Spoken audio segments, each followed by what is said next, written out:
प्रिय बच्चों, शुभ प्रभात।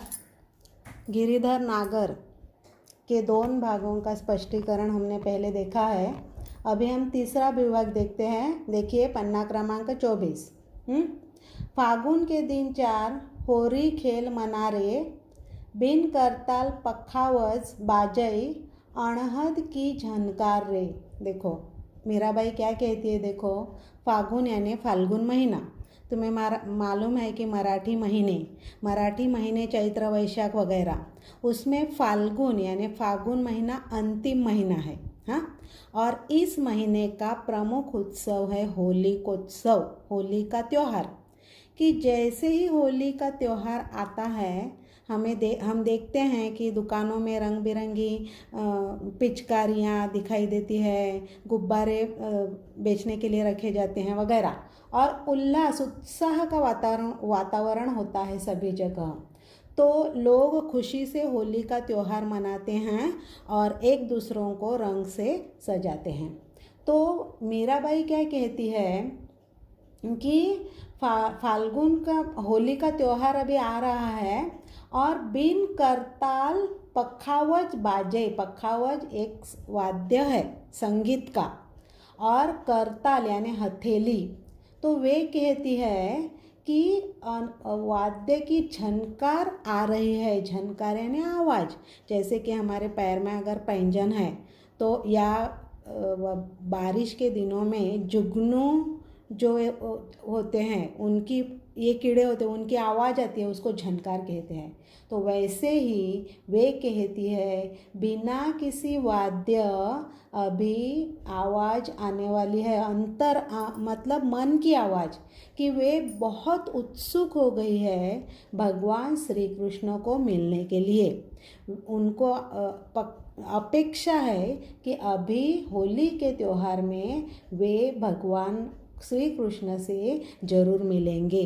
देखो जब हमें अगर किसी परिवार में नया बच्चे का जन्म होने वाला है, या हम कहीं बाहर जाते हैं, तो हम कैसे उस क्षण की उत्सुकता से राह देखते हैं, इंतज़ार करते हैं। वैसे ही वे कहती है कि करताल और पखवाज के बिना झनकार आ रही है, आवाज़ आ रही है।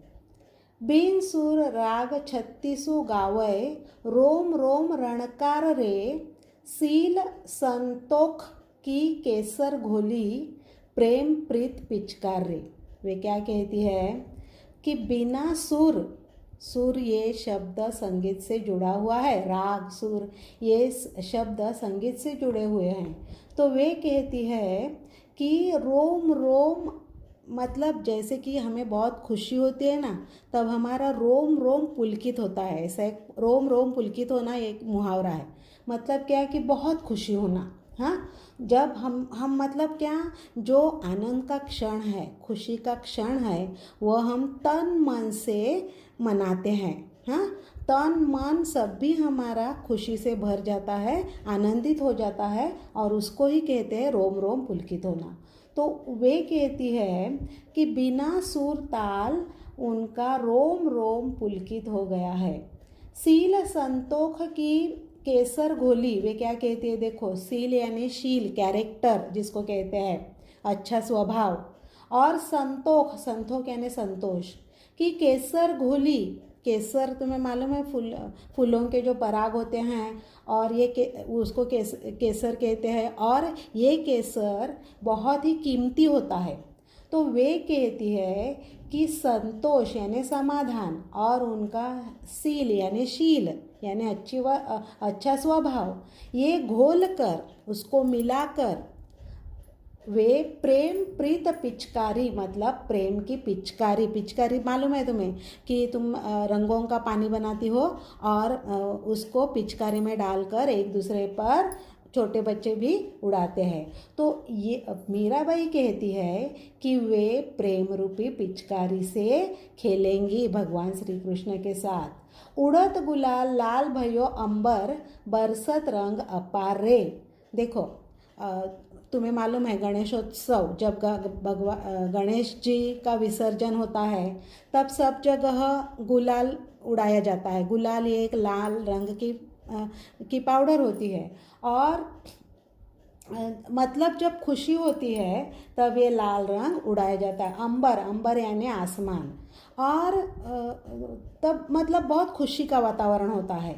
तो वे कहती है कि अब भगवान कृष्ण मिलने पर वे रंगों का त्योहार, रंगों का खेल खेलेगी। अपार, बरसत रंग अपार, बरसना जैसे बारिश बरसती है, वर्षा बरसती है, वैसे ही वे एक दूसरे पर रंग उड़ाकर बहुत कुछ खेलेंगे, बहुत खेल खेलेंगे।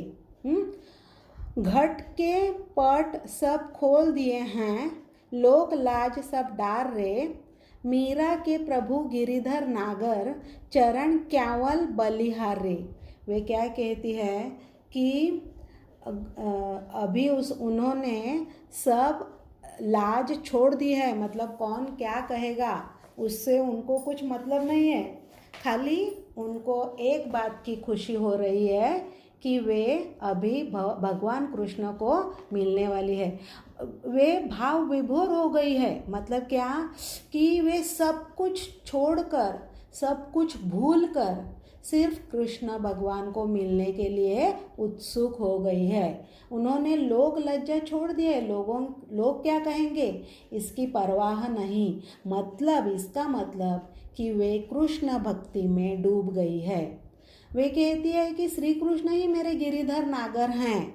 अभी मेरे लिए सिर्फ भगवान श्री कृष्ण ही सब कुछ है। हाँ, सब कुछ है। वे ही मुझे इस भव सागर से पार करें, मुझे इस भव सागर से बचाएंगे, मेरा बेड़ा पार उतारेंगे। मतलब क्या कि ये जो संसार है, ये जो दुनिया है, इसमें से सभी संकटों से भगवान श्री कृष्ण मुझे बचाएंगे। इसलिए मैं अपना सब कुछ उनके क्यावल, क्यावल यानी कमल, कमल, कमल का फूल, बलिहार, बलिहार करना मतलब न्योछावर करना। वह कहती है कि मैं मेरा सब कुछ उनके चरणों पर न्योछावर करती हूँ। ठीक है, देखो लड़कियों, इस काव्य का सरल अर्थ अपनी पाठ्य पुस्तक के अंतिम पन्ने पर दिया गया है। अगर कभी भी तुम्हें इस पाठ की जब भी पढ़ाई करनी होगी तो ये काव्य पढ़कर उसका एक एक भाग जो है वो पढ़कर और उसका सरल अर्थ अगर अंतिम पन्ने से तुम पढ़ोगी तो तुम्हारी पढ़ाई बहुत ही सुलभ हो जाएगी। अभी स्वाध्याय है, तो जो भी स्वाध्याय दिया है पन्ना क्रमांक 25 पर, 26 पर उसको हल करने की, ज़्यादा से ज़्यादा उसको हल करने की कोशिश करो।